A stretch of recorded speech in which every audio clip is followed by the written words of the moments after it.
سايودة عودي غنا عودي غنا يفلته عودي غنا يفلته طعمنا يوينا قالوا يلوت يسوع سايودة غنا عودي كيف فلته عودي كيف فلته عودي كيف فلته يوخي قالوا يلوتن يسوع سايودق عودي كون عودي كيف لت عودي كيف لت إم كيوخا قالوا يلوتن يسوع سايودق عودي غناوه عودي غناي فلته عودي غناي فلته طعمنا يوينا قالوا يلوتن يسوع سايودقنا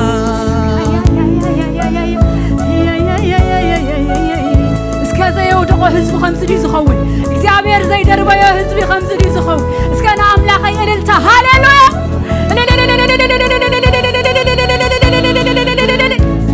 سيسوس دربي خاني تفلت النسخة عودي كاني تفلت النسخة رحرح كاني تفلت النسخة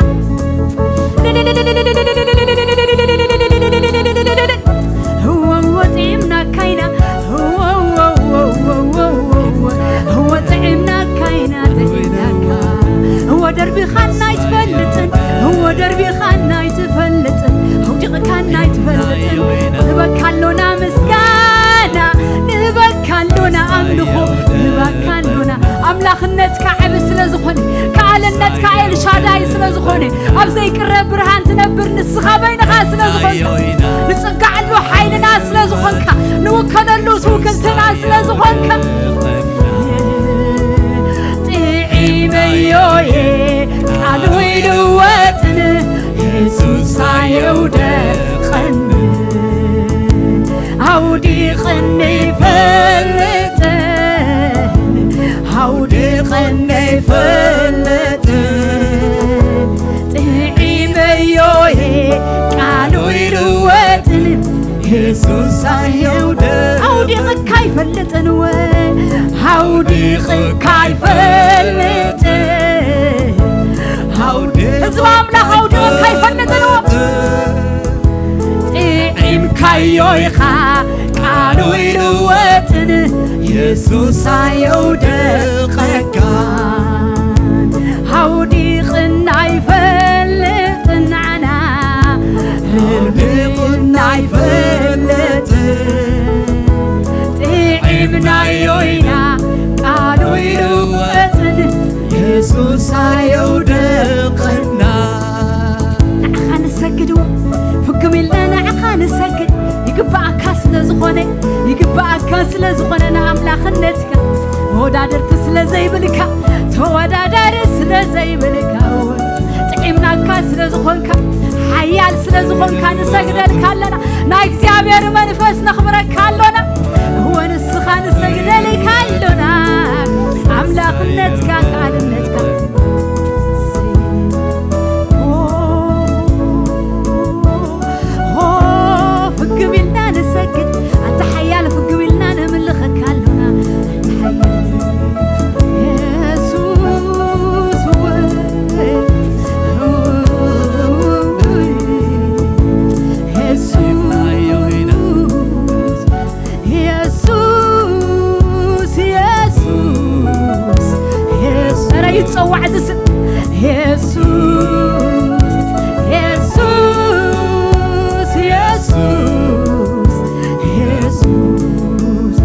يسوس لوم يتصوع سلام زهب يسوس لوم يتصوع مغوز زهب يسوس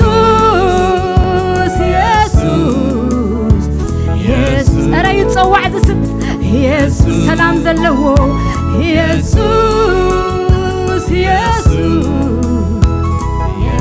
أرى يتصوع سلام زهب يسوس أرى يتصوع عرق زهب يسوس أرى يتصوع حرنا الزهب يسوس هاليلويا سي هو እግዚአብሔር ተባረክ አምላክ ተመስገን እግዚአብሔር ተመስገን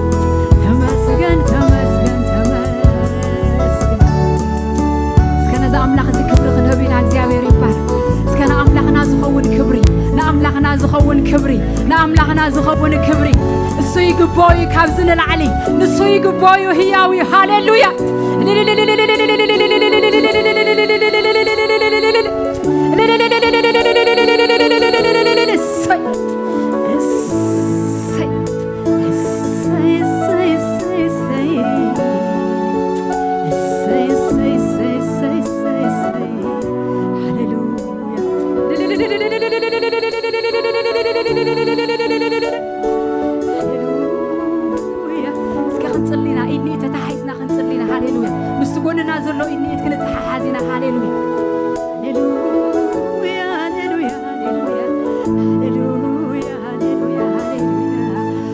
تقولكم زلكم تصليكم بزي قدس ما نكون እግዚአብሔር ይፈልጡ እንታ ያለው እግዚአብሔር ይፈልጡ ሃሌሉያ ሃሌሉያ ሃሌሉያ ሃሌሉያ ስለትጎኑ ዘሎ ጥራይ ክጽልዩ ናብ እግዚአብሔር ከማዕቆበዩ ሃሌሉያ በከመይ ከም ዝመጻ ይፈልጥና አምላክ ግን ይፈልጥ ሎሞ ግን አና እግዚአብሔር መንፈስ አሞንጎና አለው እቲ ኃይል ዝህብ መንፈስ እቲ ፈውስ ዝህብ መንፈስ እቲ ሰላም ዝህብ መንፈስ እቲ ከምጽ ምታውና ድማ ምጽባቅ ሙጻና ዘጸብቅ መንፈስ ሃሌሉያ ሪባ ሻካ ሪባ ባባ ሱካራ ዳባ ሹራ ካባሲ ሪባ ባባ ሹራ ዳባ ሱራ ዳባሲ ሬዲባሲ ሃሌሉያ ሃሌሉያ ሳይ እግዚአብሔር መንፈስ ክበር የእግዚአብሔር መንፈስ ክበር የእግዚአብሔር መንፈስ ሰላም ይሁኑ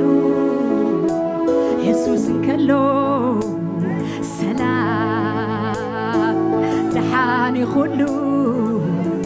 أملاخي كله دحان سلامي خلو يسوس كله سلام لا تقول نخم زلا أوجه له سلام أملاخ دحاني خلو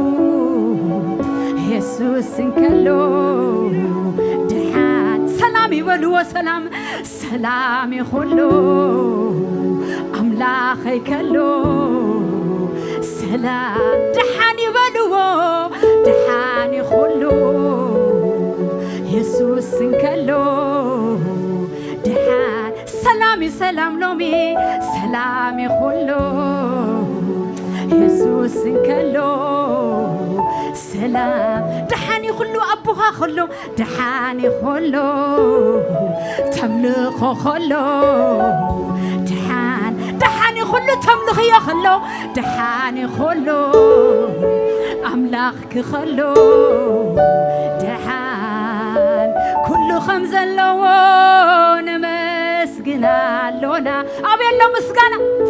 كل خمزة لون نعلنا لونا أبي الله تعملخ كبري كل خمزة لون مسقنا لونا كل خمزة لو نعلنا لنا وقيح يوليتي وقيح يوليتي وقيح يوليتي وقيح يوليتي أنا وقيح يوليتي وقيح يوليتي وقيح يوليتي وقيح وقيح وقيح يوليتي وقيح يوليتي ساي ليت هزب خاص لزوجحك تبارخ ليت يس لزوجحك تمسجن أبرهان كم زلوا هزب خوينا برهان كم زرعنا هزب خوينا نعم لا خلل تاخن هبينا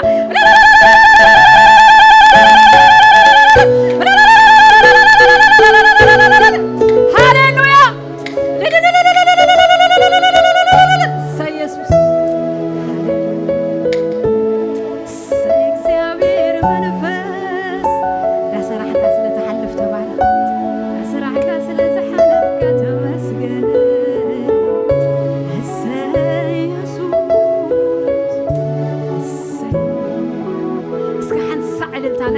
منفس بحيل له هاليلويا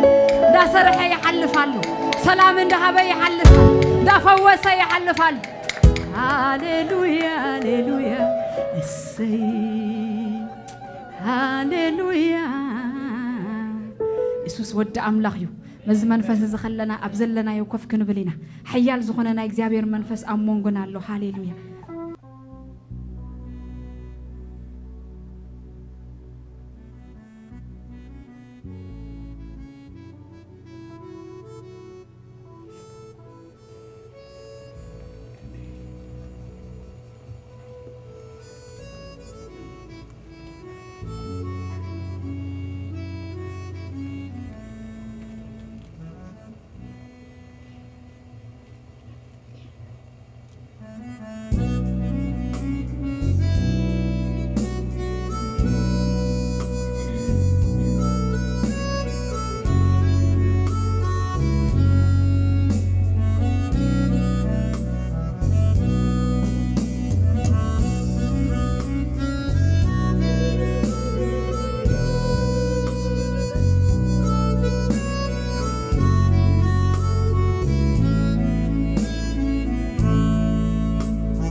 آمين كبال اللي ودتي عليك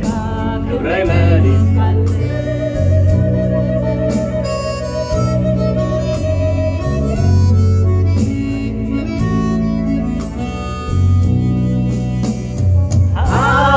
كنش الأملاك يسوسي بقي فاسي كانا كل جزيت دنقز تحلي تحسب سرينا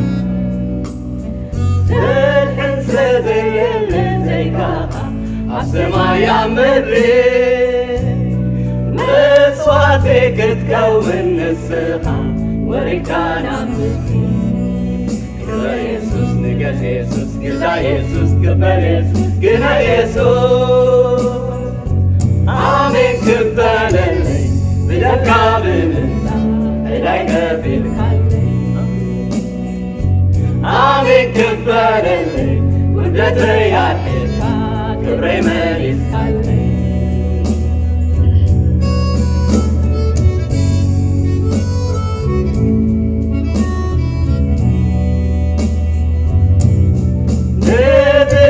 تسكر سبحياته وتتسكمت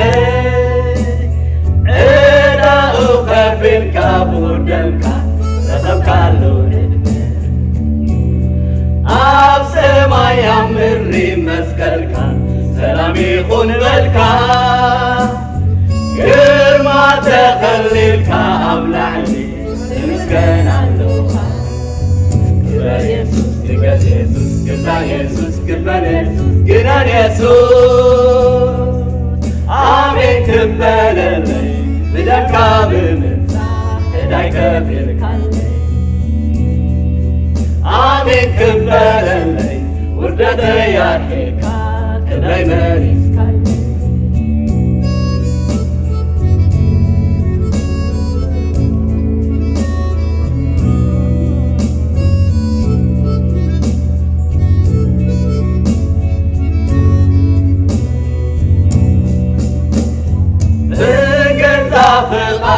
تفليكا كاتبلو قسكا نتازي حبكاني نعيلي زباني في بكا حاكي مسيروني كويتاي انتناي تلاهي كرنا تتليلكا قوليكا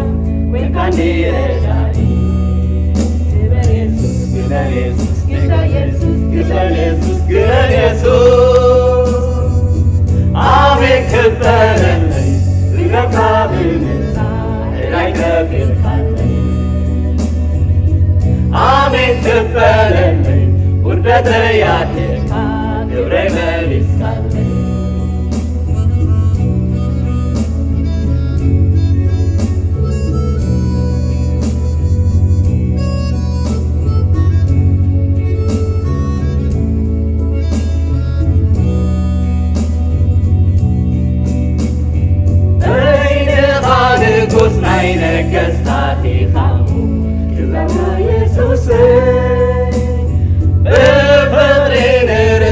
لوفي تركبي ودن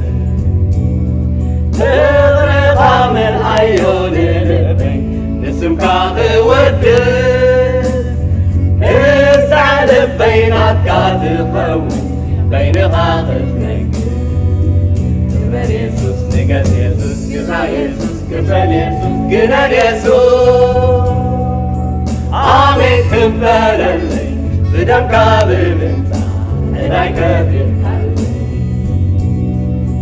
آمين كبر اللي وردت يحيك إليك بريس آمين كبر اللي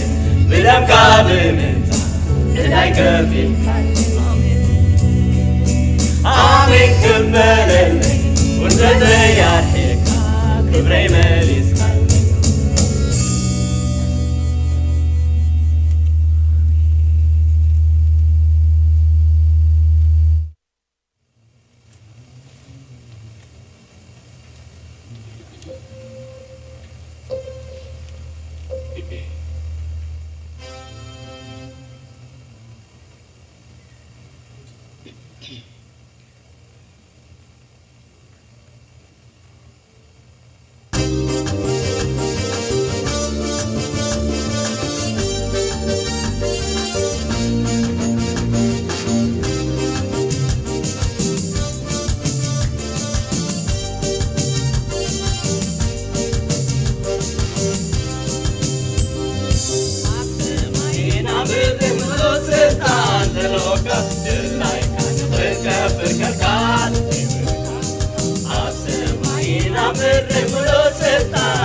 ነገስታት ትሸይም ይካልካ ነገስታት ከተውርድ ይካልካ ነገስታት ትሸይም ይካልካ ነገስታት ከተውርድ ይካልካ ነገስታት ክሽየሙ ነገስታት ክወርዱ አምላከይ ይናለው ዘመናት ነገስታት ክሽየሙ ነገስታት ክወርዱ እግዚአብሔር ይናለው ዘመናት አይሰዓል መንግሥትኻ አይሰዓል መንግሥትኻ አይደብረቕን ትኑር ዝፋንካ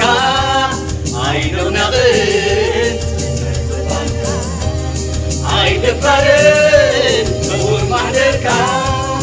አይደፈርን በውር ማህደርካ ይካሎ የስምካ ይካሎ ሁሉን ዝካለካ የሻዳይ የስምካ የሻዳይ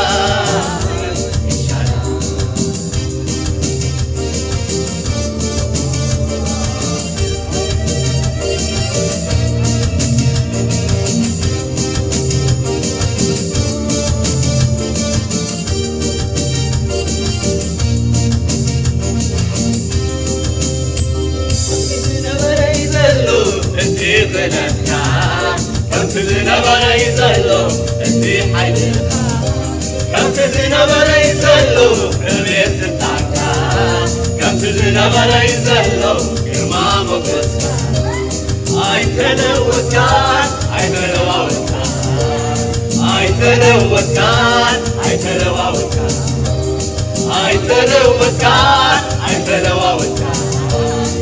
اي تلوكان اي تلوكان اي تلوكان አይተለወጣን ዘለዓለም ብሙር አጽፋካ ማሊ ዝነበርካ ምውን ዘሎኻ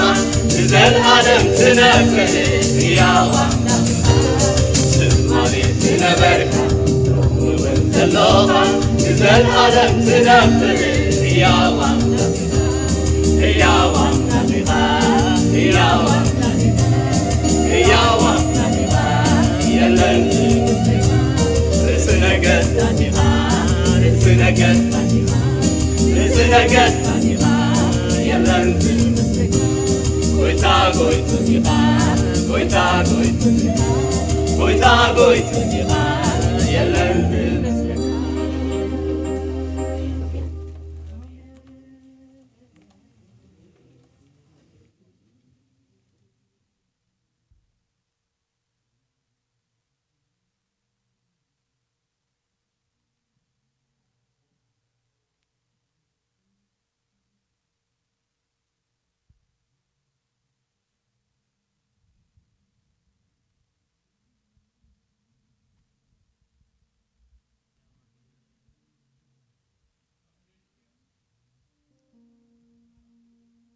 ሃሌሉያ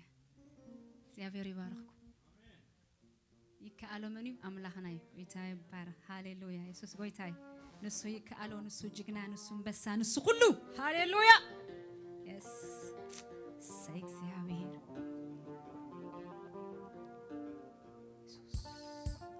ነዚህ ይከአሎ ዝኾነ አምላክና ከነምሉ ኮይና ሃሌሉያ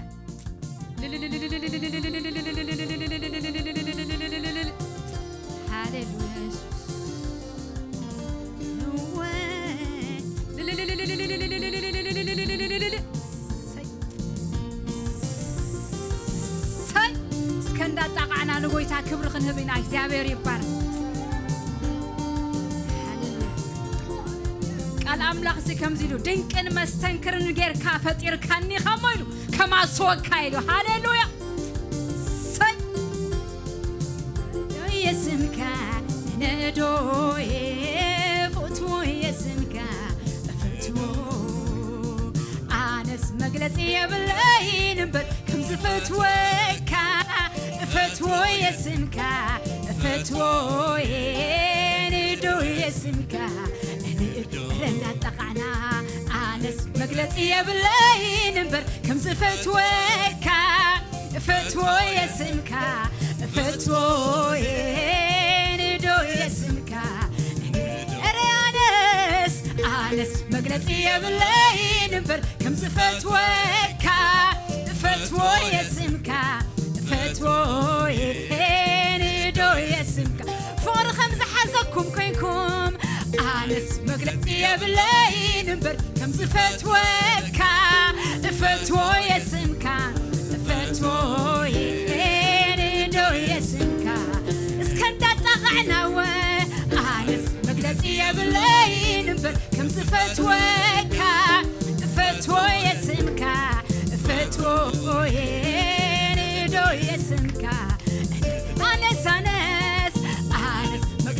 يبلي نبر كم زفتوكا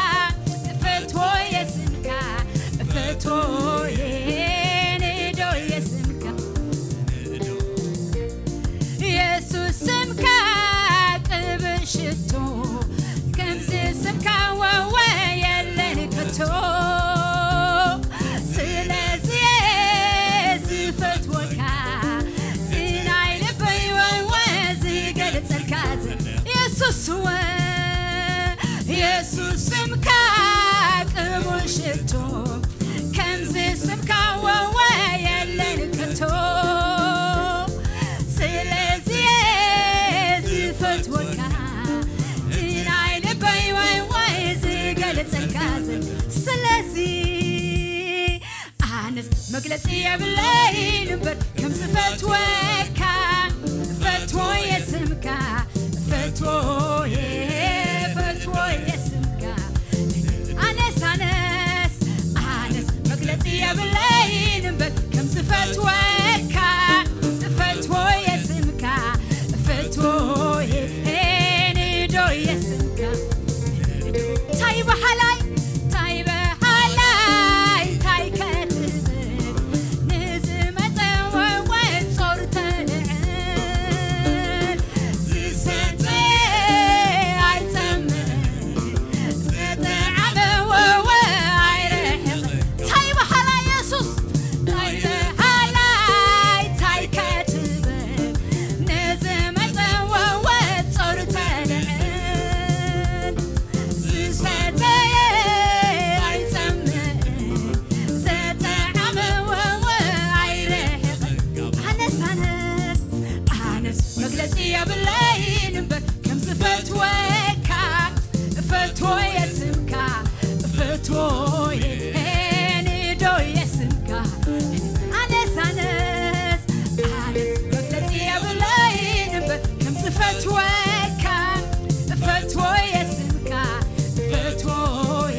لسون على مسكاناي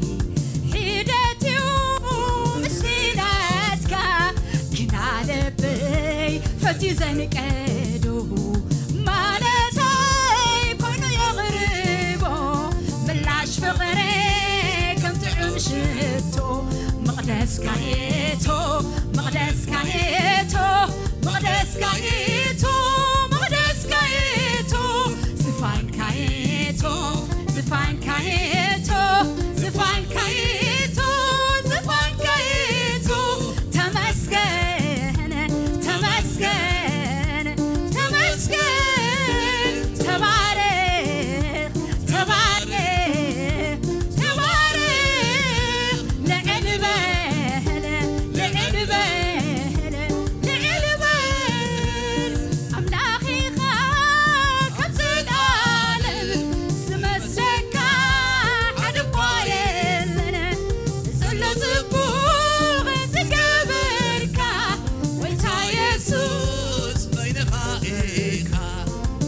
ልብና ንፈትወካ እንካ ምስጋና እንካ ምስጋና እንካ ምስጋና እንካ ምስጋና ውሰድ ምስጋና ውሰድ ምስጋና ውሰድ ምስጋና ውሰድ ምስጋና እንካ ምስጋና እንካ ምስጋና ውሰድ ምስጋና ውሰድ ምስጋና ተመስገን ተመስገን ተመስገን ተባረክ ተባረክ በልዎ ተባረክ ለዕልበል ተባረክ ለዕልበል ለዕልበል ለዕልበል ላኺኻ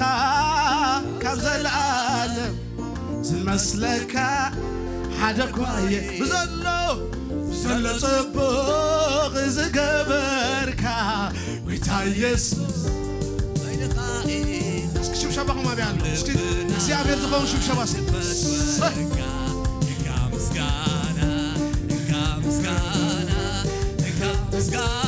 ሽብሸባኹም ኣብያሉ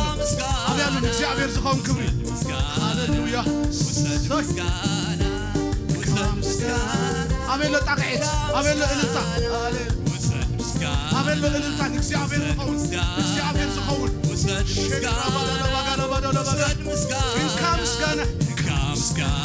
አቤሎ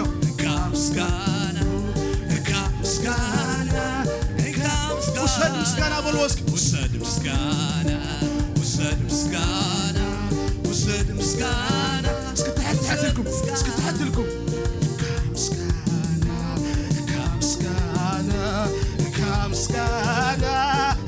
እስኪ ተሕት በሉ ቅድሚ እግዚአብሔር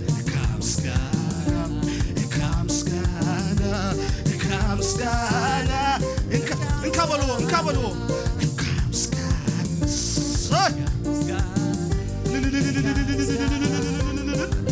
ውሰድ ምስጋና ውሰድ ምስጋና ውሰድ ምስጋና ውሰድ ምስጋና ውሰድ ምስጋና ኢየሱስ ስሙ ፀውዐ ሓይለይ ተሓዲሱ ካብ ድኻም በርቲዐ ኢየሱስ ኢለ ስሙ ፀውዐ ምርኮይ ተመሊሱ ጠላተይ ዝዒረ ኢየሱስ ኢለ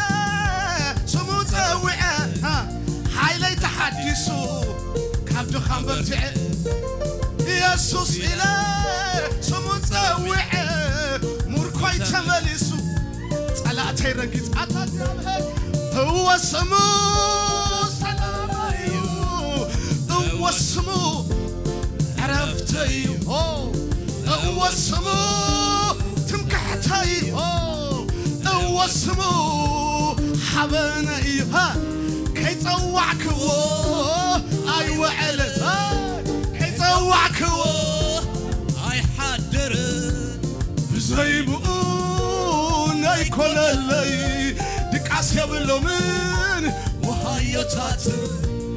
بزيبون يكون الليل دك أسيبلو من وهايتات بزيبون يكون الليل أسيبلو من وهايتات بزيبون يكون الليل أسيبلو من وهايتات هو اسمه صنع جنبي هو اسمه هوة وهابي هو اسمه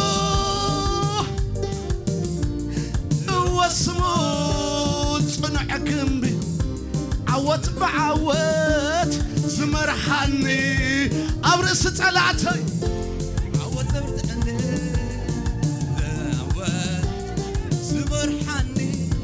أبرس طلعتي توزر ماني نسو يسوس طوعوا يسوس يسوس بل يسوس بل يسوس زي تقابسن زي منوسن زي تقابسن زي منوسن ممالي يسوس ممالي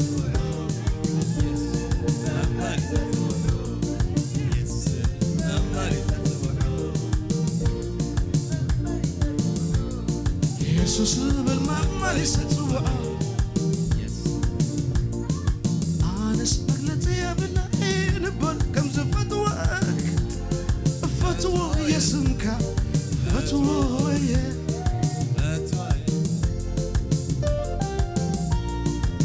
أنس مغلط يا بلاي نبل كم زفتوك فتوى يسمك فتوى ندو يسمك ندو أنس مغلط يا بلاي نبل كم زفتوك فتوى يسمك فتوى ندو ندو أنس مغلط يا كم زفتوك فتوى يسمك نفتوى يناسمك اسكي هاللويا إلا ما سورة بديا بقلو دلبنتورة ديا نفتوى يناسمك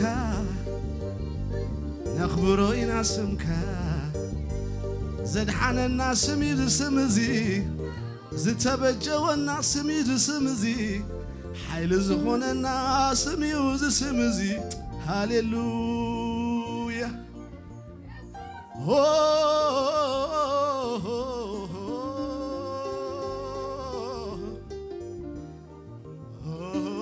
اسكن እግዚአብሔር እልልታ እስክን እግዚአብሔር እልልታ እስክን እግዚአብሔር እልልታ ሃሌሉያ ንስኻ ሰላመይኻ ንስኻ عرفتي إخا نسخا تمكحتي إخا نسخا كبرتي أو هاليلويا كبرت زخون لكم سلام زخون لكم سكيل لتاهم يسمع نسخا سلامي نسخا عرفتي إخا يعرف كاني إخا زبل سبن تلب زقوبا إيه أنا بإግዚአብሔር عارف اللغو زبل سبن تلب زقوبا إيه نسخا كبرتيخا نسخا عرفتيخا نسخا قداميخا ونسخا بينخا إلى من دور بدي لبسيا أنا سبق أخايز نبرن وساوسير كلن عين ما يسيون هواغاين يسوسي أنا سبق أخايز نبرن وساوسير كلن عين ما يسيون كباغاين يسوسي سلازي خمس بالوسكي نسخا سلاميخا سلام أملاك أبز قبائي يورد نسخا عرفتيخا نسخا كبرتيخا نسخا مزموريخا نسخا ردائيخا نسخا كبرتيخا اسكندقنا بإللتان እግዚአብሔር ሃሌሉያ ናይ እግዚአብሔር መንፈስ አብዝ ጉባኤ ሎ ናይ እግዚአብሔር ሰላም አብዝ ጉባኤ ዝሎ ናይ እግዚአብሔር ረድኤት አብዝ ጉባኤ ሎ ኦ ረድኤተይኻ ኦ ክብረተይኻ ኦ ገዳመይኻ ካብ ጸላእተይ ዝዕቆበልካ ገዳመይኻ ማክራዲያን ሶልቬዲያ ማቱር ኤደለ ሻክራዲያ ጎይታና መስግነካለና ክብርን ህበካለና ገዳምና ኢኻ ሰላምና ኢኻ ትምክሕትና ኢኻ ዕረፍትና ኢኻ ዘይባኻ ወልሓንቲ ክንገብር ኣይንኽእልን ኢና ሃሌሉያ ኣምላኽ ዕሪፍኒ እዩ ዝብል ሰብ እስኪ ብእልልታ እግዚአብሔር ይባረኽ በአምላኽ ዓሪፈ ኣለኹ ዝብል ሰብ በአምላኽ ባህ ኢሉንሎ ዝብል ሰብ ኣምላኽ ረዳእየ እዩ ዝብል ሰብ እግዚአብሔር ጎይታ ሰራዊት ሰላመ እዩ ዝብል ሰብ ሃሌሉያ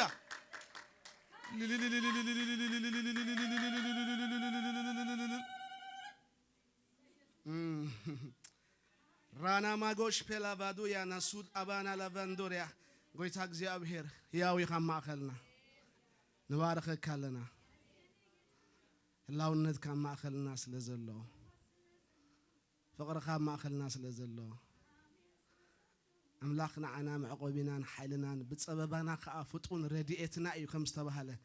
نعين نحواتين فطر ردي أسل زخون كنا نمسكنا كالنا كبرن هبا كالنا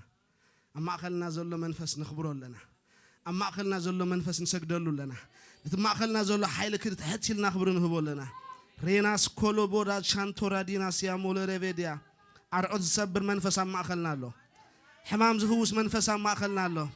سلام زمت منفس أما أخلنا له أجمد زبتخ منفس أما أخلنا له راناس كولو بنتي رادياس مول ريفيديا يسوس قويتاي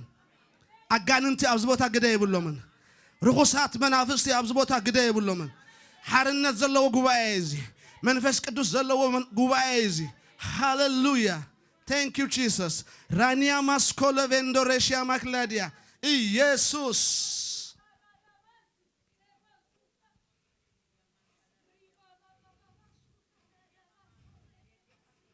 بارخوس كنزا ملاخزي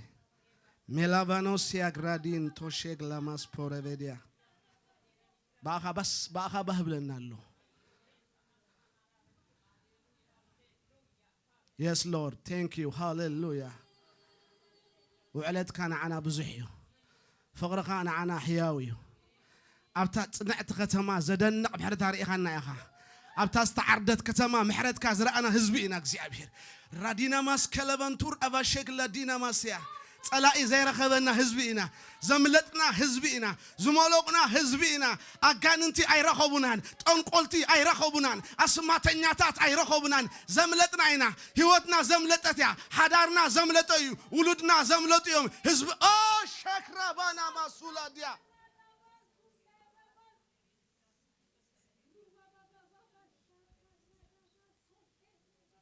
قويتانا مسكنك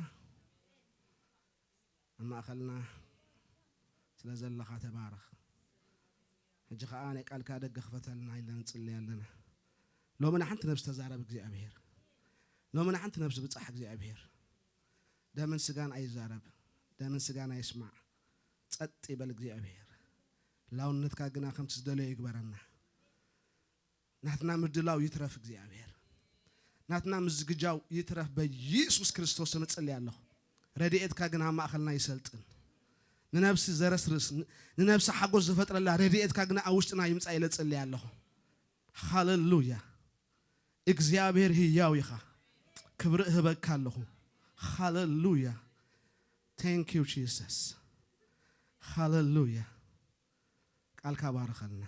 በኢየሱስ ክርስቶስ ስም ጸልይና አሜን እስኪ እግዚአብሔር ጣቃየት እልልታ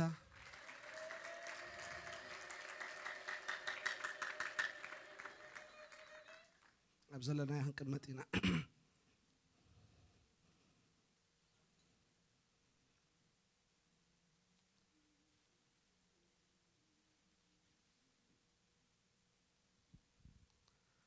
يسوع كريستوس قويتاي آمين كبير زخونا يجزأبير هلاوي عم أخلنا له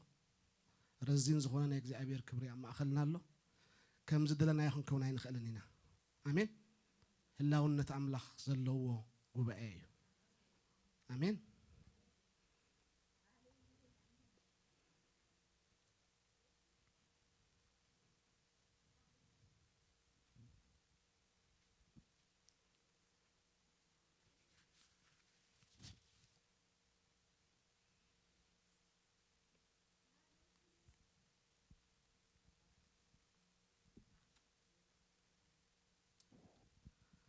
ኢየሱስ ክርስቶስ ጎይታዬ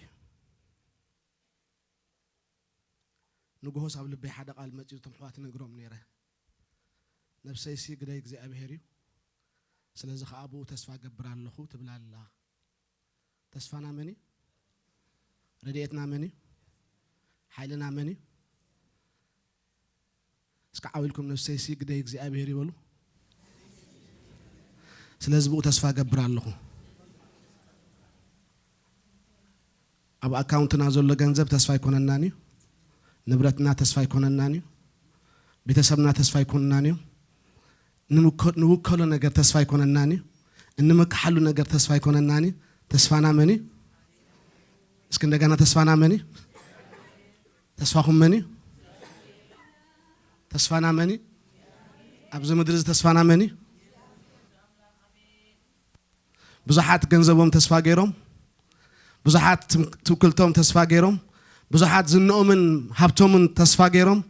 ሓዲጎም ኸይዶም ሕና ግና ተስፋና መን እስከ ዓዊልኩም እግዚአብሔር ይበሉ እስኪ ነፍስኩም ንገርዋ ተስፋይ እግዚአብሔር ይስክበሉ ተስፋይ እግዚአብሔር ይስክበሉ ሃሌሉያ ህዝብ አምላክ ነገረኩም አለኹ ካል ተስፋ ይኮነኩም ቅድመና ብዙሓት ሰባሲ ካባና ዝሓሹ ካባና ዝበለጹ ገንዘብ ዘለዎም ዝና ዘለዎም ሃብቲ ዘለዎም ተስፋ ገይር ዝገበሩ ነገር ነርግና አይጠቆመምን ጽጋፍተይ ተስፋ እግዚአብሔር አሜን ኢየሱስ ንዘላለም ጎይታይ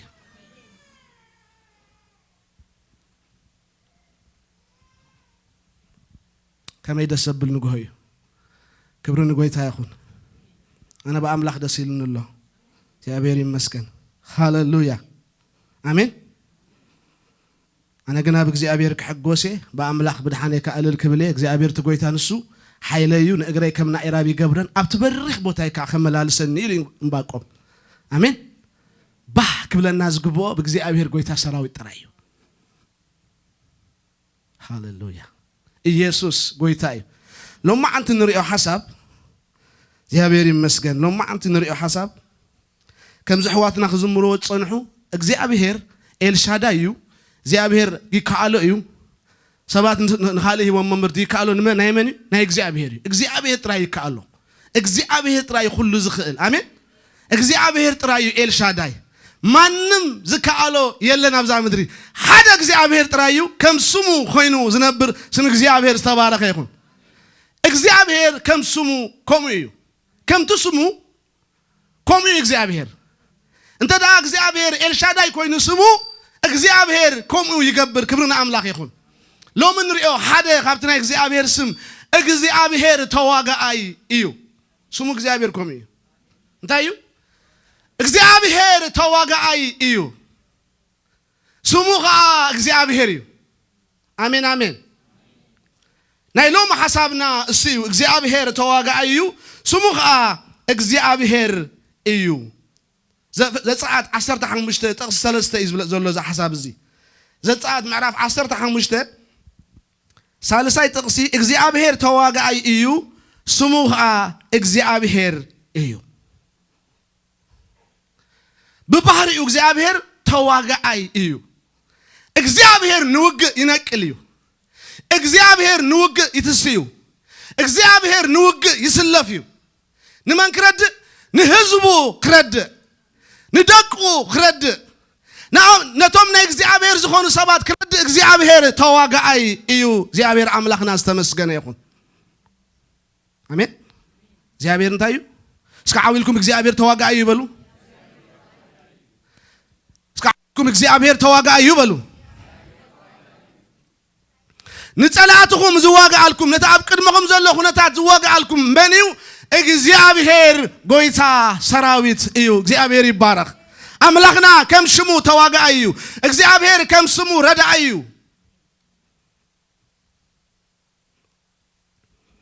እንደገና ኣብ ዘጻአት ምዕራፍ 14 ጥቅስ 14 ከምዚ ኢሉ እግዚአብሔር ክዋጋአልኩም ይሞ ሄድ በሉ ማን ክዋጋአልኩም ገንዘብካ አይዋጋአልካን እዩ ፍልጠትካ አይዋጋአልካን እዩ አዝማድካ አይዋጋአልካን እዩ ምርኩስ ዝገበርካዮ ነገር አይዋጋአልካን እዩ ዝዋጋአልካ እግዚአብሔር ጎይታ ሰራዊት ሃሌሉያ ዘጻአት ምዕራፍ 14 ዘገርም ዝኾነ ረድኤት አምላክ ትሪኤሉ መጽሐፍ እዩ አምላክ ንህዝብ እስራኤል ካብ ግብጽ ብዘደንቅ ረድኤት بزدنق محرت بزدنق قسنت እግዚአብሔር استمسገነ ይሁን ከውጾም ከሎ ካብ ግብጽ ኢና ነንብብ ኣብዚ ምዕራፍ እዚ ኣብዚ መጽሐፍ እዚ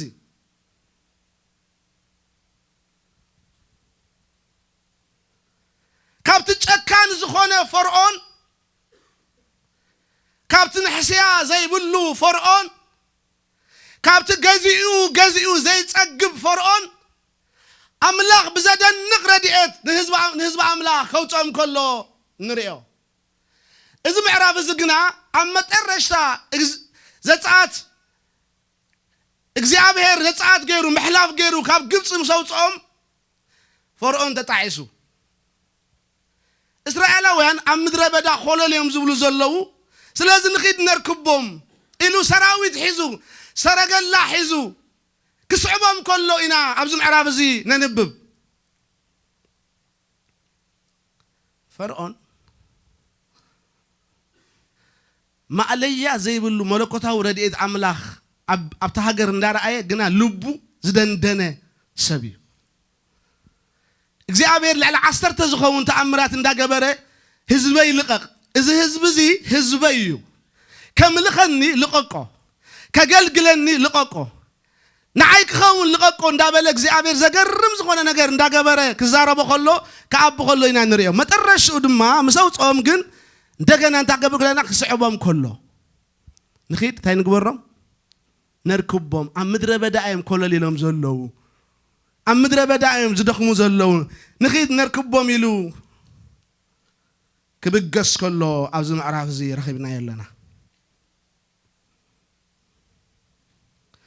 ናብዚ ሓሳብ ዝቅድሚ ምኻደይ ሓደ ጥቕሲ ከርእየኩም እግዚአብሔር ተዋጋእ ከም ዝኾነ ሞ ድሕሪኡ ናብዚ ሓሳብ ዝክንምለስ ኢና ኣምላኽ ዝተመስገነ ይኹን ዘደንቕ ዝኾነ መለኮት ኣምላኽ ዝረአየናሉ ምዕራፍ ስለ ዝኾነ እዚ ምዕራፍ ዝክንምለስ ኢና ግና ቅድሚኡ ኣብ ዘዳግም 20 መንዑናይ ኣብ ዘዳግም ምዕራፍ 20 ኩልኻትኩም መጽሓፍ ቅዱስኩም ኣውጽዎ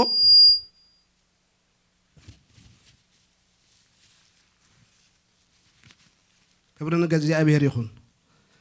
ዘዳግም ምዕራፍ 20 3-4 ተዳሪእናዮ ሃሌሉያ ዘዳግም ምዕራፍ 20 ጥቅስ 3 ጥቅስ 4 ክርኢና ኢና እግዚአብሔር ዝተመስገነ ይኹን ሃሌሉያ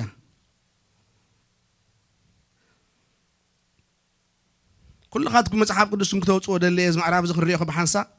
ጥቅስ 3 ዘዳግም 20 ኣብቲ ብሉይ ኪዳን 182 እዩ ዘሎ ዘዳግም ምዕራፍ 20 ጥቅስ 3-4 ብሓንሳ እዩ ዘሎ ከምዚ ይብል ወእስራኤል ስማዕ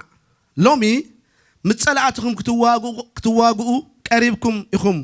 እቲ ምእንቲ ከድሕነኩም ምጸላእትኩም ክዋጋ ምሳኻትኩም ዝኸይድ ከዓ እግዚአብሔር ኣምላክኩም እሞ ልብኹም ኣይሸበር ኣይትፍርሁ ኣይትሰንብዱ ድማ ኣብ ቅድሚኦም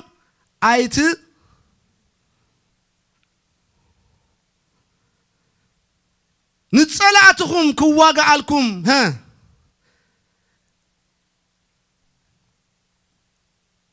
ወእስራኤል ስማዕ ሎሚ ምጸላእትኻ ክትዋጋ ቀሪብኩም ኣለኹም እቲ ምእንቲ ከድሕነኩም ምጸላእትኩም ክዋጋ ምሳኻትኩም ዝኸይድ ዘሎ ምጸላእትኩም ክዋጋ ምሳኻትኩም ዝኸይድ ዘሎ ጸላእቲ ህዝቢ ኣምላኽ ኣለዉ እዮም ጸላእቲ እስራኤል ኣለዉ እዮም ጸላእቲ ቅዱሳን ኣለዉ እዮም መጽሓፍ ቅዱስ ክነግረና ከሎ ውግእ ናይ ኣማልቃውያን ክሳዕ መዓስ ኢሉ ክሳዕ መዓስ እዩ ውግእ ኣማልቃውያን ንውሉድ ወለዶ እዩ ኣማልቃውያን ኩሉ ግዜ ንህዝቢ ኣምላኽ ምስተዋግኡ እዮም ግና ኣብዚ ይብል ኣሎ ምጸላእትኩም ክዋጋኣልኩም ዝኸይድ እግዚአብሔር ኣምላክኩም ቀቅድሜኹም ታክገብር እዩ እስኪ ምጸላእየ ዝዋጋኣለ እግዚአብሔር ይበሉ ነቲ ዘፍርሃኩም ዝዋጋኣልኩም መን እዩ ነቲ ዘሰንብደና ዝዋጋኣልና መን እዩ ነቲ ዘጃጅወና ዝዋጋኣልና መን እዩ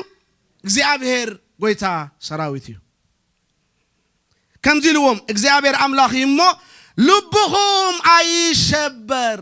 መን ክዋጋኣልኩም እዩ ኣታ እግዚአብሔር እንደበሉ እግዚአብሔር ክዋጋኣልኩም እሞ ልብኹም ኣይሸበር ልብኹም ኣይምከኽ ልብኹም ኣይውደቕ ልብኹም ኣይዝሓል ሃሌሉያ እንደገና ከ እንታይ ኢሉ ኣይትሰንብዱ ዘሰንብድን ዘፍርህን ኣብዚ ምድሪ ማዕለያ የብሉን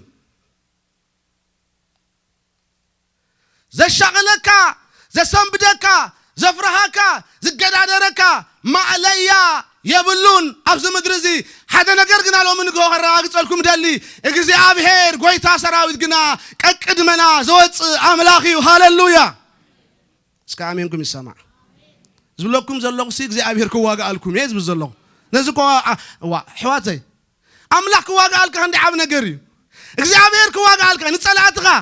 እግዚአብሔር ክዋጋዓልካ ነቶም ዘፍርሁኻ ዘሰንብዱኻ ኣነ እግዚአብሔር ቀቅድመኻ ዝኸይደ ጽላእትኻ ኻታ ክገብረልካ ክዋጋዓልካ ኢየሱስ ጎይታ እዩ ንጸላእትኻ ዝዋጋዓልካ እግዚአብሔር እዩ ንጸላእትኻ ከይትቀርቦ ከይትንክፎ ዝብለልካ እግዚአብሔር እዩ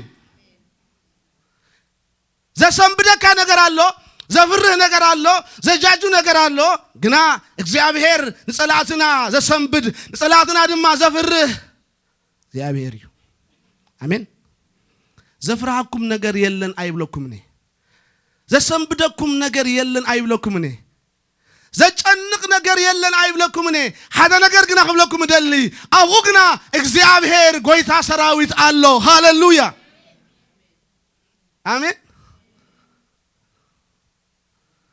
بمايات مستحلف مساخا كخونه بحوي مستحلف مساخا كخونه حوي يلنا يبلكاني مكرا يلنا يبلني فتنا يلنا يبلني اوغنا እግዚአብሔር الله አይተሰንብዱ አይተጃጁ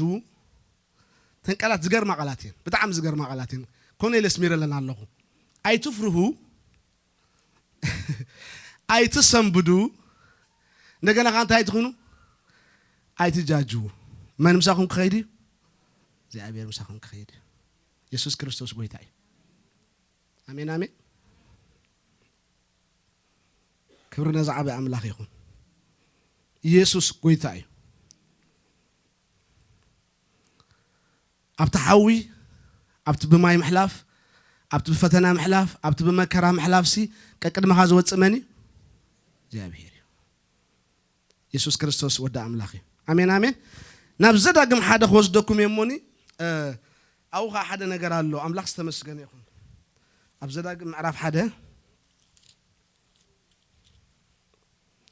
ዘዳግም ምዕራፍ ሓደ እንድሕሪ ተመለሱ ጥቕሲ 30 እግዚአብሔር ይባረኽ ኢየሱስ ንዘለዓለም ጎይታ እዩ ዘዳግም ምዕራፍ ሓደ ጥቕሲ ካብ 29 ናቢል ዋላ ከንብቦ እየ ዋላ ካብ 28 ናቢል ከንብቦ እየ ጥቕሲ 30 ኣብ ብሉይ ኪዳን 163 እዩ ዘሎ ቀዳማይ ምዕራፍ ካብ ጥቕሲ 28 ንሕና እሞ ናበይ ክንከይድ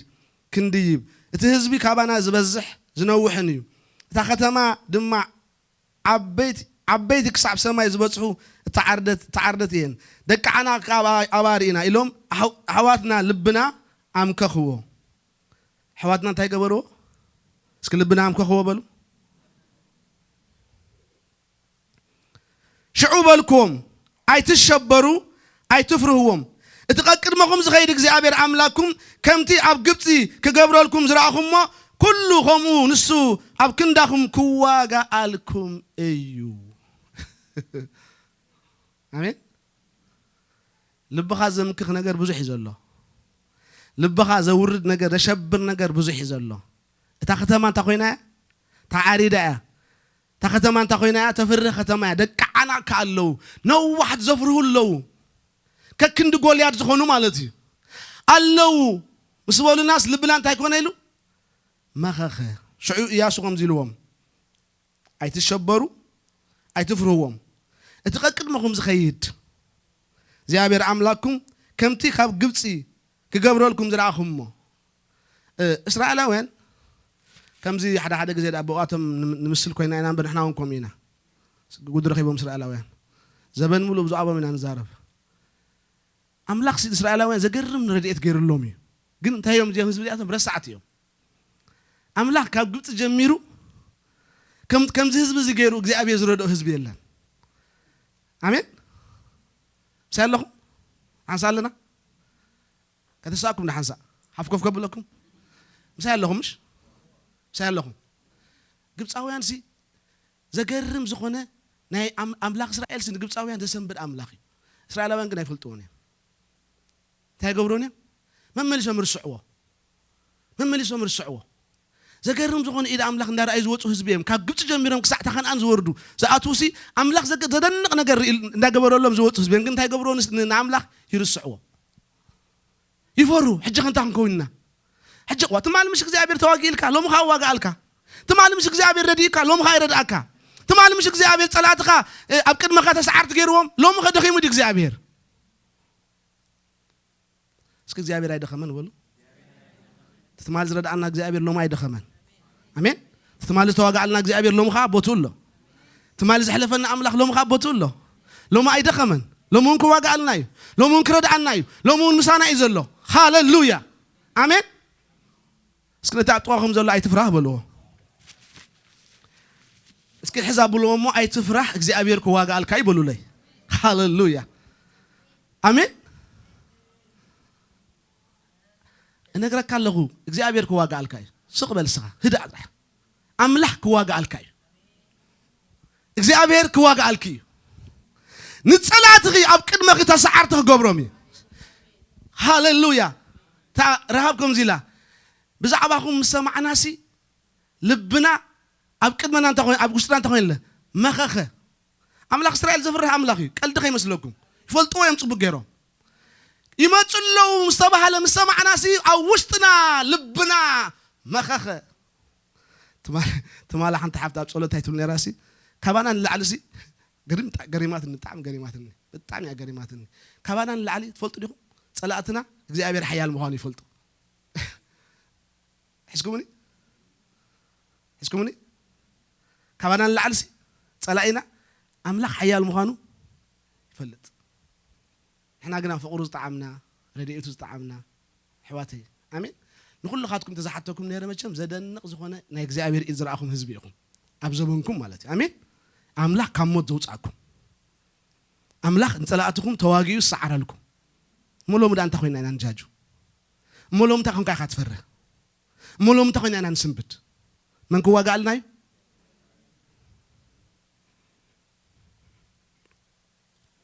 እግዚአብሔር كوا قال لي يبلو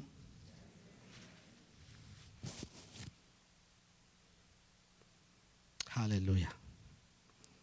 أبكن داهم تخبر لكمي كواقع لكم إيو أبكن داخل زواقع لكي الله هدأ بالي وصوت عيت بالي هدأ بالي من كواقع لكي እግዚአብሔር كواقع لكي قلب عبا عين بال أمين هدأ إلنا ناي أملاك رديئت نرعي ناي أملاك تقى نتصبابه أملاك زدنق نقر كقبر كله كرئينا يسوس كريستوس قويثايو هاللويا أمين أمين أحواتي زوم سبات زياتهم نابزت ساعات كمل نسي حجة جزيس لزي يأخل لسلزلو زت ساعات مسكرنا وطيوم فرعون كأركبوهم كركبوهم نقيلو تمعرف عن بوبو كركبوهم مسنقل أبكد ميهم بحري إريترا صنيحو كلنا نفلت تاريخي أو جزية فني أمين أمين كم زسك بولو ولا أبكد مخا بحري هالوم بولو እግዚአብሔር كواقع الكاي بلو بحر يلنا ينبلنينا إذا حفتي بحر خلو خلي جن أملاك كواقع الكي أمين ما قدخ قبل الكيبو أمين كتطفأنا إخامتنا بخا نجيب صاوينا وتجزئنا يوم إلى مو أو ما حشنا نيرو تنجز أبتجيب ما حشنا نيرو أبزس حجز بحر قدمنا سراويت فرعون كه بدحرنا انت كنكوننا يلوم عقلهم صبي لهم عقلهم صبي بهم اب ግብጽ ማሐሸና ነይሩ ክንጠፊና አምጪኻና ናብዚ ለሞኑ ሙሴ ከምዚልዎም እግዚአብሔር كواقع لكم هدأ በሉ እዞም ሎሚ ትርእይዎም ዘለኹም ግብጻውያን እዞም ሎሚ ትርእይዎም ዘለኹም ግብጻውያን እዞም ሎሚ ዘጨነቁኩም ዘለኹ ግብጻውያን እዞም ሎሚ ددحريهم زمت زلوا جبساويان إزوم حيلهم زي ما نووا جبساويان إزوم كلتمكم جنا زدلي وزلوا جزيهم زي تجابوهم جبساويان حسب النحوارن تاريخهم يسوع قويتايو تاريخهم كبكيو إلوه دقيم أكتري ومنهم ولدهم أكري ومنهم دقهم أكري ومنهم نسخاتكم أكري ومنهم حسب النحوارن كتوفيهم يسوع قويتايو هاللويا صلاتك حسب النحوارن እግዚአብሔር يطفئلو بوتا ندالو والكاي نغرك الله حزب املاك هدا سئلك امين ሓንሳብን ንሓዋሩን ሲ ኣይ ክትርእይዎምን ኢኹም ከምዚ ገይሩ ዝሕጉሰኒ ቃል ኣብ ህይወተይ የለን በቃ መዓልታዊ ተሰብኮ ዝቃል ዝደስ እምበለኒ ክብርን ኣምላኽ ይኹን ጸላእትኹም ሲ ሓንሳብን እዞም እኮ 400 ክንደይ ዓመት እዮም ገዚኦም ክንደይም ገዚኦም 400 ግን 30 ዓመት ኮሞዲ ኣይጸግቡን እዮም እኮ ጸላእ እኮ ይጸግብኒ ጸላእ ዓሻይ ሓራዲ ሓሪዱ ኣይጸግብ ቀቲሉ ኣይጸግብ በልዑ ኣይጸግብ 430 ዓመት ብነጻ ገዚኦም እዚ ሕጂ ትሪእዎ ዘለኹም ኣብ ግብጽ ኸይዶም ዝሪእዎ ዘለዉ እዞም ብሩኻት ሕዋትና ዝሰርሕዎ እኳ እዩ ኣይጸግቡን እዮም ፈርዖን ኣይጸግብን እዩ እግዚአብሔር ከምዚ ኢሉ ና ኢሉ ግደፎ ድሓን ግደፎ ኣነ ኣብ ግብጻውያን እንታይ ክገብር ከም ዘለኒ ፈሊጥ ኣለኹ ኢሉ እግዚአብሔር ባዕሉ ሃሌሉያ ምክንያቱ በቃ እግዚአብሔር ካ ተሸጊሩ በቃ ገለ ገብር ኣይመሃሩ ፈርዖን ገለ ገብር ኣይመሃርን ገለ ይሰርሕ ገለ ተኣምር ይገብር ኣይ ምንም በቃ ኣይስቆሮን እዩ ኣይስወጦን እዩ ፈርዖን እግዚአብሔር ሻ ከምዚ ኢሉ ና እዚኦም ሓንሳብን ሓዋር እንታይ ኮኑሎም ክእለዩ ኣለዎም ሃሌሉያ ጸላእትኻ ክእለዩ እዮም ሓንሳብን ናሓዋሩን ኢየሱስ ጎይታ እዩ መዘከርቶም ክሳዕ ዝሰኣን ማሎራ ሻቦና ማጋድያ መጠረሽታ ክሳዕ ዘይብሎም እግዚአብሔር ከጥፋልካ ይጸላእትኻ አንተ አሜን እንደበሉ አንተ አሜን በሉ ግደፉ አንተ ግደፉ ኣነ ዝብለኩም ዘለኹ እግዚአብሔር ከዋጋልኩም ብለኩም ኣለኹ ሃሌሉያ እንታይ ትደሊ ካልእ በጥልካ ደቅስ ቀልባዕባዕባዕባ ኣይትበሊ ተረጋጊ ክደቅሲ ኢየሱስ ጎይታ እዩ ክዋጋልኪ እግዚአብሔር ሽግር እንታይ ድመስለኩም ነገራት ባዕልና ክንገብሮስ እንደሊ እኳ እዩ እግዚአብሔር ንቅድሞ ነገራት ባዕላትና ክነሳልጦ እንደሊ ሎሚ ግና ነግር ኣለኹ ህድእ በሉ መን ክዋጋልኩም ኣብ ስራሕኩም እግዚአብሔር ክዋጋልኩም ህድእ በሉ ኣብ ሓዳርኩም እግዚአብሔር ክዋጋልኩም ህድእ በሉ ኣብቲ ዘሸክርኩም ዘሎ ነገር እግዚአብሔር ሓንሳብን ናሓዋርን መወዳእታ ክገብረሉ ህድእ በሉ ኢድ እግዚአብሔር ተጸበዩ ሓለዋ ኣምላኽ ተጸበዩ ረድኤት ኣምላኽ ተጸበዩ ሃሌሉያ ኣሜን ኢየሱስ ጎይታ እዩ ከምዚ ኢልዎም ሽዑ ሙሴ ኣቱም ህዝቢ ኣይትፍርሁ እዚ ኣይትፍርሁ ዝብል ቃል ጥዑም እዩ እግዚአብሔር ይመስገን ደጋግሞ ኢኹም ኣይትፍርሁ ደው በሉ እቲ ምድሓን እግዚአብሔር ሎሚ ዝገብረልኩም ረኣዩ እዞም ሎሚ ትርእይዎም ዘለኹም ግብጻውያን ደጊም መሊስኩም ንዘለዓለም ኣይትርእይዎምን ኢኹም ኢየሱስ ንዘለዓለም ጎይታ እዩ እቲ ዝገርመኒ ነገር ከመይ ገይሩ እግዚአብሔር ከም ዘድሓኖም ተቃል ከልኩም ተንቢብኩም ሞሲ እቲ ደበና ኣምላኽ እቲ ናይ እግዚአብሔር ክብሪ ኩሉ ሻዕ ቅድሚዮም እዩ ዝኸይድ ነይሩ ቅድሚዮም ይመርሖም ብድሕሪኦም ካሕልዎም ድሓር እንታይ ኮይኑ ግና ኣብ ተቃል ከልኩም ተንቢብኩሞ ብዘሎ እቲ ናይ እግዚአብሔር ክብሪ ካብ ቅድሚ ደቂ እስራኤል ተላዒሉ ናብ ድሕሪ ደቂ እስራኤል መፅዩ ግብ ዝበለ ጸልማት ገይሩ እግዚአብሔር ነንባዕሎም ክረኣዩ ክራኸቡ ክሳዕ ዘይክእሉ ግብጻውያን ኣብ ማእኸሎም ጸልማት ኮይኑ ተቃል ከተንብቦ ከለኹም ሓደ ነቲ ሓደ ከማነይ ክሪኦ ክሳዕ ዘይክእል እግዚአብሔር ብደበና ኣጎልቢብዎም ታለይተትያስ ምንም ክንቀሳቀሱ ይከኣሉን ካብዚያ ናብዚያ ክንቀሳቀሱ ይከኣሉን ሃሌሉያ ከም ብበልኩም እየ ተቃል እቲ ብቅድሚ ሰፈር እስራኤል ዝኸይድ ዝነበረ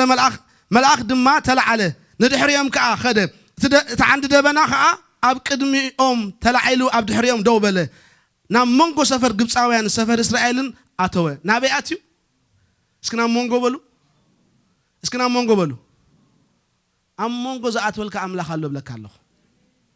ናብ መንጎ ግብጻውያንን ናብ መንጎ እስራኤላውያንን መን ኣትዩ ናይ እግዚአብሔር ደበና ናይ እግዚአብሔር ረድኤት ናይ እግዚአብሔር መለኮታዊ ሓይሊ ኣብኡ ከዓ ደበና ጸልማት ነበረ እንታይ ነበረ ደበና ጸልማት ታለይቲ እቲኣ ኣብርሃም ለይቲ ብምልእታ እቲ ሓደ ናብቲ ሓደ ኣይቀረበን እንታይ ገይሩ እግዚአብሔር ፍልል ገይሩ ኣምላኽ ፍልል ገይሩ ክንቀሳቀሱ ክሳዕ ዘይክእሉ ኣምላኽ ኣብ ማእኸሎም ብጸልማት ተገይርዎ ሃሌሉያ ሙሴ ድማ ኢዱ ናብ ላዕሊ ባሕሪ ዘርግሐ እግዚአብሔር ከዓ ነቲ ባሕሪ ለይቲ ብምልእታ ብብርቱዕ ንፋስ ምብራቕ ኣግሊሱ ነቲ ባሕሪ ኣንቀጾ እቲ ማያት ከዓ ተመቕለ ደቂ እስራኤል ድማ በቲ ንቁፅ ናብ ማእኸል ባሕሪ ኣተው እቲ ማይ ከዓ ብየማን ፀጋም መንደቕ ከም መንደቕ ደው በለ ከም እንታይ ደው ኢሉ ከም መንደቕ ደው ኢሉ ህዝብ አምላክ ዝተኸፍተ መገድሲ ግብፃውያን ጋር ዳዓው መስሎም አትዮም ነው ማምላክ ንዓና ዝተኸፍተ መገዲ ጸላእትና ያትዎን እዩ አሜን ንዓኻ ዝተኸፍተ መገዲ ጸላእትኻ ያትዎን እዩ አሜን እግዚአብሔር ንዝምንም መሕለፍ ዘይነበሮ እንታይ ክንከውንና ዝብሎ ዝነበሩ እንታይ ገይሩ እግዚአብሔር ኣብ ባሕሪ ጎደና ገይሩ ኣብ ባሕሪ መገዲ ገይሩ አሜን እግዚአብሔር ይኽእል ይሕዋተይ ኣብቲ ጭንቕ ዝበለኪ ነገር አምላኽ መገዲ ክገብር ይኽእል እዩ አሜን ንሓንቲ ነፍሲ ብዛረባ ኣለኹ አሜን ኣብቲ ኣይከውንን መሕለፊ የብሉን ጽልምልም ዝበለ ጽልግልግ ዝበለ መገዲ ዝበሃል ዘይብሉ ኣብኡ ንዓኽ እግዚአብሔር መገዲ ክገብር ይኽእል እዩ አሜን አሜን ኣሕዋተይ እስከ አሜን በሉ መገዲ ክገብር እግዚአብሔር ይኽእል እዩ ኣብ ባሕሪ ጎደና ክገብር ዝኽእል ኣምላኽ ኣብ ጸልማት ብርሃን ክገብር ዝኽእል ኣምላኽ ኣብቲ ምንም ተስፋ ዘይብሉ ተስፋ ገይሩ ሕልፈካ ዝኽእል ኣምላኽ ሎሚ እውን ኣብ ዝፋኑ ኣሎ ብላ ኣለኹ ሎሚ ንግሆ አሜን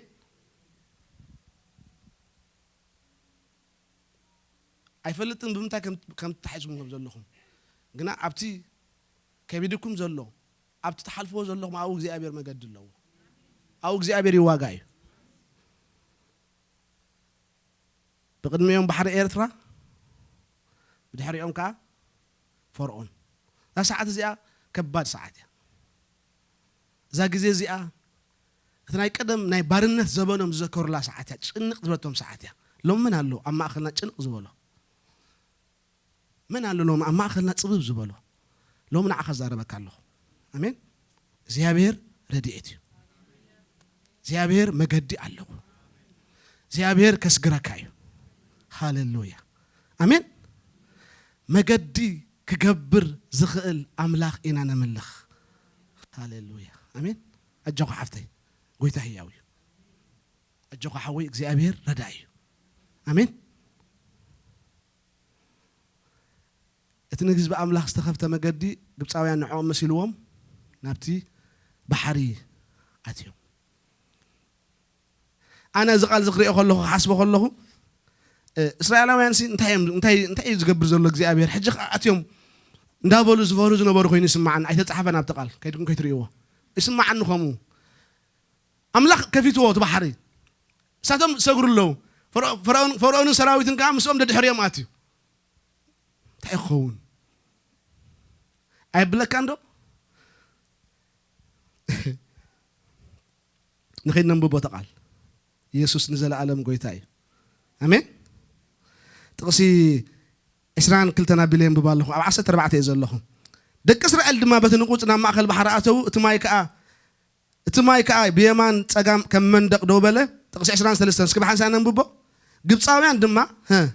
ኩሎም ኣፍራስን ፈርዖን ሰረገላታቱን ፈረሰኛ ደድሕሪኡ ገስገሱ ናብ ማእኸል ባሕሪ ካ እንታይ ገበሩ እስከ ኣተው በሉ ናበይ ኣተው ናብቲ ንግብፃውያን ንእስራኤላውያን ዝተኸፍተ መገዲ ባሕሪ ናብኡ እንታይ ገይሮም ኣተው ሃሌሉያ ኮነ ከዓ ትብል ቃል ኣላ ሽዑ ትገርመኒ ቃል እዚኣ ኮነ ከዓ እስክበሉ እስኪ ዓዊልኩም ኮነ ከዓ በሉ መለኮታዊ ረድኤት እያ እዚኣ ናይ እግዚአብሔር ጣልቃ ገብነት እያ እዚኣ ኣምላኽ ጣልቃ ከኣቱ ከሎ እግዚአብሔር ዝተባረኸ ይኹን ኮነ ከዓ ኢሉ እቲ ቃል ሓለዋ ጋር ፅባሕ ምስ ኮነ እግዚአብሔር ካብቲ ዓንዲ ሓውን ዓንዲ ደበና ናብ ሰራዊት ግብፃውያን ጠመተ ውይ ንሰራዊት ግብፃውያን ኣሸበሮም ዋ ዝገርም እኮ እዩ እዞም እንታይ እዩ እሶም ብሰላም ሓሊፎም ግና እግዚአብሔር ኣብ መንጎ ጣልቃ ኣትዩ ነቶም ግብፃውያን ጠሚቱ ከሸብሮም ጀሚሩ እቲ መገዲ ከምዚ ኮይኑ ሽዑ ከምዚ ኮይኑ ጠመቶም ሰራዊት ግብፃውያን ከዓ ኣሸበሮም ነቲ ሰረገላ ከዓ መንኮርክሮም ኣምለቐ ብጭንቂ ተጓዓዙ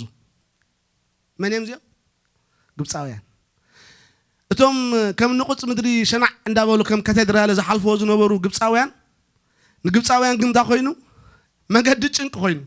እዚ ኣምላኽ እዚ ክምለኽ ይግብኦ እምበር ኣሜን እዚ ኣምላኽ የተመልክ መን ይምለኽ ፍልልይ ዝገብር ኣምላኽ ረድኤት ዝገብር ኣምላኽ ሃሌሉያ እሳቶም ሸናዕ እንዳበሉ እግዚአብሔር ነው ብርቱና ኃያል እግዚአብሔር ነው በሰልፍ ኃያል እግዚአብሔር ነው ብርቱና ኃያል እግዚአብሔር ነው በሰልፍ ኃያል እንዳበሉ ሓልፍለው እቲ ባሕርሲ ጎደና ኮይኑሎም በዚህ ትመንደቅ ከምዚ ጨራዓራራ ይብል በዚህ ካ ጨራዓራራ ይብል እግዚአብሔር ነው አታ እግዚአብሔር ሕያው እስኪ እግዚአብሔር ክብር ሃቦ ጣቃይትን እልልታ እስኪ እግዚአብሔር ሃሌሉያ ኢየሱስ እዛ አምላኽ እዚ ይምለኽ እዛ አምላኽ እዚ ተገልግሎ እምበር ሃሌሉያ ስሙ ዝተባረኸ ይኹን ሃሌሉያ ንግብፃውያን ግና መገዲ ጭንቂ ይቆይንዎም መንኮርኮር እንዳምለቀ እግዚአብሔር መንኮርኮር እንዳምለቀ እዚ ግብፃ እስራኤላውያን በሰላም ዝሓለፉ ንዖም ግና መገዲ ጭንቂ ገይርዎ እግዚአብሔር ስሙ ዝተባረኸ ይኹን ሃሌሉያ ደስ ብለኒ በዚ ጎይታ እዚ ሃሌሉያ انت قلقلنا نز قويتها زي وحده زبنا انت هابنا نز عملاق زي وحده انت فتنايا كم طلعت تخونا له يوحده هاي مسلكم نعيكم يزرداني طلعت ولا انت مسل ناس يوحده ينقويتها دنك زقبر عملاق ندي هاللويا ጭንቅ غير لهم نقبصاويا هاللويا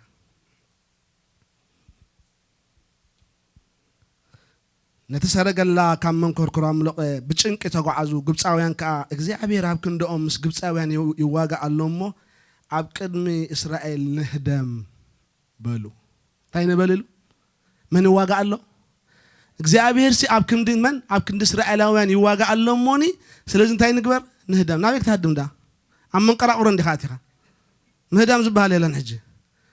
ምህዳም የለን ሐሳብን ንሐዋርን አው ክትርፍለዎም ከውቃ አለው ታሪኾም ኢየሱስ ጎይታይ أملاكم انديلو كريم يلو أملاكم وقف فكري متحف قدس كزارب كله እግዚአብሔር كم جغنا ها يتس يفكرن يزمرن نصلاتها حيلو يريوم يلو متحف قدس هاليلويا ኢየሱስ ጎይታዩ أملاك نوقع يزمريو وقع بحال كله دس يبلو እግዚአብሔር يلعال حزباي كدحنيا يبل እግዚአብሔር يبارك يفكر يزمر እግዚአብሔር هاليلويا راماس كونومو شكراديا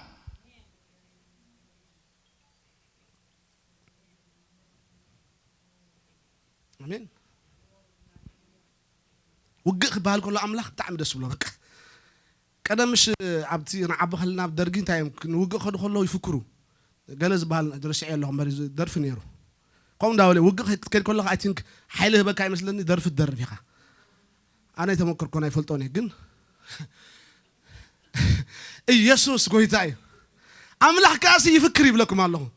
ይፍክር በቃ ወቀኹን ኮሎ ክላዓል ኮሎ እግዚአብሔር ህዝበይ ከድሕነ ይሉ ይዝምር ይፍክር ይትስ ንጸላቱ ኃይሉ ቅልጽቡ የማኔቱ ኢዲርዮም ኢየሱስ ንዘላለም ጎይታይ እስኪ እግዚአብሔር ክብር ሃብሎ ይበጃኹም ሃሌሉያ ሬማስ ኮሎ ቦሮዶኖ ሞሸክራዲያ ተባረክ መንፈስ ቅዱስ ናይ መጨረሻ አንተ ሐሳብ ክዛረብ እሞኒ ከውዲ እግዚአብሔር ይባረክ ኢየሱስ ሓደ እዋን ነቶም ኩሎም ጸላአቱ አጥፊው አጽኒትዎም ሓሙሽተ ነገስታት ግና ተሓቢኦም ሃዲሞም አባዓታትዮም ነጊሮም አባዓታትዮም አሎ ኢሎሞ ባዓት ገርኩም እዚ እምኒ ገርኩም ዕፀዎም ኢሎም ዕፀዎም ኢሎም ነገስታት ኮይም አው ዕፀዎም ኢሎም ስራሕና አንሰርሕና ጉዳይና አንገብድና ወዲኦም ድሓር ከምዚ ኢሉ ኢየሱስ ሃሌሉያ ኢየሱስ ጎይታይ شو كم زيلوهم أمتوهم يلوهم أمتوهم موني أبي ياسو تروح بويهم እግዚአብሔር استمسكنه يكون هاليلويا أبي ياسو عسراي معرف عليكم هاليلويا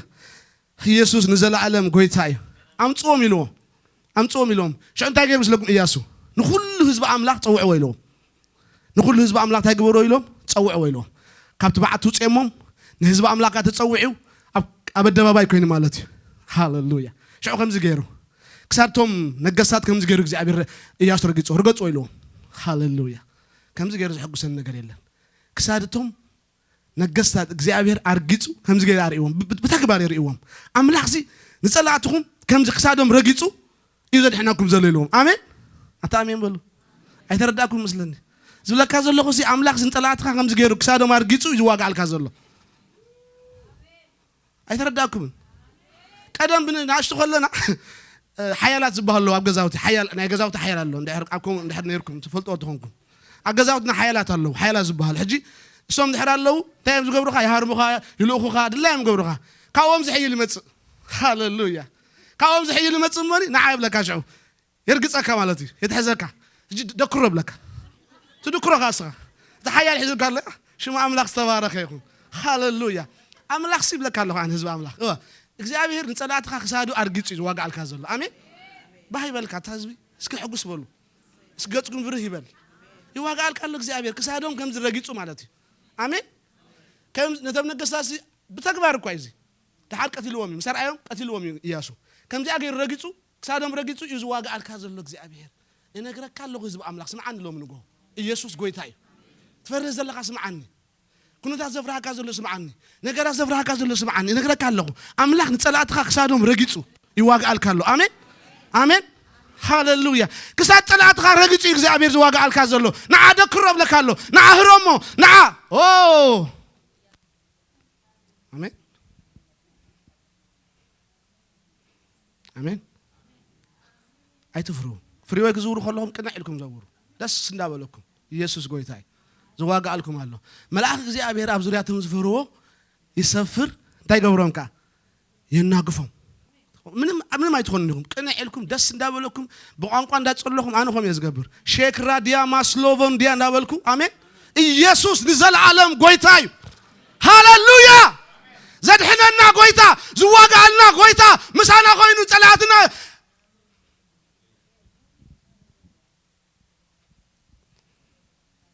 كتصل دليل له بفرد تحسب سوات اللهم شليهم كتصلي ساعات يكيديو سلسة كتصلي بفرد تتحسكم سوات فرد فرهات زبلوكم